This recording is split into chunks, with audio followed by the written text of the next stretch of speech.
Hallelujah. किसी की blessings देख के खुदावंद से ध्यान मत हटाओ, क्योंकि हर एक व्यक्ति अलग है। हर एक व्यक्ति, उसकी कॉलिंग, उसकी बुलाहट, परमेश्वर का उसके काम करने का तरीका और समय और निर्धारित समय अलग है। और जो लोग आत्मा में जीते हैं उन्हें मालूम है कि खुदावंद प्राइस मांगेगा, उनसे मूल्य मांगेगा जो उन्होंने देना और खुदावंद की सेवा करनी। हालेलुया। पौलुस ने कहा इस दुनिया की वस्तुओं को मैं कूड़ा समझता हूं। उसने कहा मैं अलग किया गया हूं, to set off by boundaries. उसकी बाउंड्रीज थी, उनके पार वो नहीं जा सकता। अब आपकी बाउंड्रीज हैं, आप मैरिज कर सकते हैं, हां कर सकते हैं। और मैरिज के दौरान मैंने ऐसे लोगों को देखा है, हर वो रीति अपनाएंगे जो क्रिश्चियन नहीं, जमीन पे बना के हर वो चीज करेंगे वो। इसका मतलब आप बाउंड्रीज के बाहर जाना चाहते हैं, आप अलग नहीं किए गए अभी भी। और बाइबल कहती जो बाड़ा तोड़ेगा सर्प उसे डसेगा। हर चीज में बाउंड्रीज।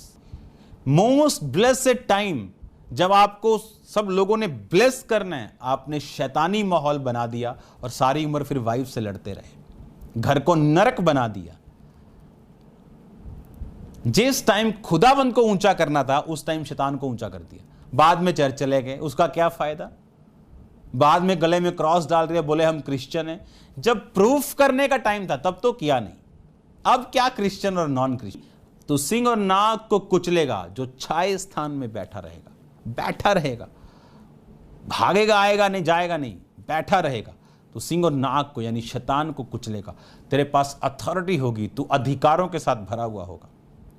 भूल जाओ लाइफ आपके कंट्रोल में रहे, थिंग्स, चीजें, परिवार आपके कंट्रोल में रहे, अगर आपके हाथ, आपकी आंखें, आपका शरीर आपके कंट्रोल में नहीं तो। शैतान आपकी आंखों पे पर्दा डाल के जो आपका दिल करता है आपको करने के लिए बोलता है और आप करते जाते हैं, लेकिन उसका इफेक्ट जब आता है 6 महीने में आप दुखी होते हैं। और तब परमेश्वर बताता है कि अब चीजें तेरे कंट्रोल में नहीं, क्योंकि तू अपने कंट्रोल में नहीं, तूने इस शरीर को अपने कंट्रोल में नहीं रखा, तूने अपनी आत्मा को हावी नहीं होने दिया। अगर तेरी आत्मा तेरी बॉस होती तो सब कुछ तेरे कंट्रोल में होता। मैं अलग किया गया था, एफोरिजो, सेट ऑफ बाय बाउंड्रीज। मुझे अलग किया गया, मेरी बाउंड्रीज अलग हैं, मेरे कुछ, उसने कहा मेरे 4 दीवारी अलग अलग दुनिया में जीता हूं मैं।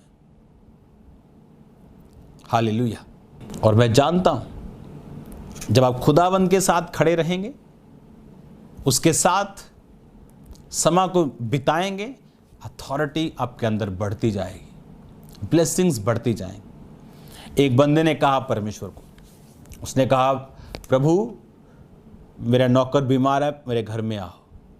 लोगों ने सिफारिश की और बोला खुदावंद वो इस योग्य है कि तू उसके साथ जरूर जाए, क्योंकि उसने हमारे चर्च को बनाया है, वो मेन सपोर्टर है, आप प्लीज़ उसके घर जरूर जाएं। खुदावंद ने कहा ठीक है मैं आ रहा हूँ। उसने रास्ते में मैसेज किया, खुदावंद दुख ना हो, तू दुखी ना हो, मुंह से कह दे। अगर कोई और होता तो शायद गुस्सा ही कर देता कि यार मना कर दिया, मैं तो वैसे नहीं कहीं जाता। लेकिन यीशु मसीह ने बात समझी, उसने कहा प्रभु सिपाही मेरे हाथ में, एक को बोलता हूं जा तो वो जाता है, एक को बोलता हूं आ तो वो आता है, और मैं भी किसी के अधीन हूं। तो मुंह से ही बोल दे।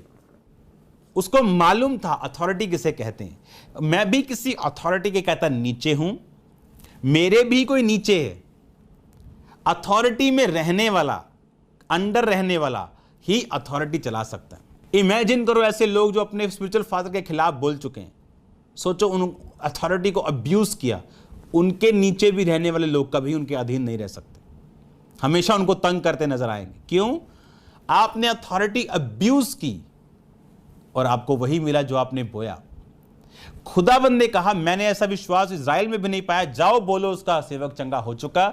और जब वो वापिस आए तो वो चंगा हो चुका था। और कब चंगा हुआ? जब यीशु मसीह ने बोला था। जीसस क्राइस्ट को भी ये बात अथॉरिटी की मालूम है कि वो अथॉरिटी के नीचे था, उसे मालूम था कि मैं अथॉरिटी के नीचे हूं। तो खुदाबंद के पास अथॉरिटी है इस बीमारी को निकालने की, बस अपने मुंह से कह दे। अगर हम बुद्धिमान हों, अथॉरिटी वाले पर्सन के खिलाफ हम कभी नहीं जाएंगे। क्योंकि अगर हम जा रहे हैं तो इसके पास अभी हमारे पास भी अथॉरिटी नहीं, क्योंकि अगर वो होती हमें उसकी वैल्यू मालूम होती, हमें हायर अथॉरिटी की वैल्यू मालूम होती।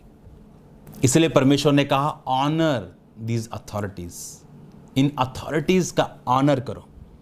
जब तुम इनका ऑनर करोगे तुम्हारे नीचे लोग तुम्हारा ऑनर करेंगे।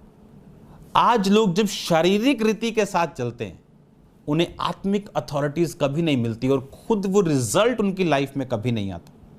अथॉरिटी में रहना, अथॉरिटी की कदर करना, अथॉरिटी में जीना, आप देखेंगे फिर आपकी लाइफ किस तरह खुदावंद की सेवा में बढ़ती।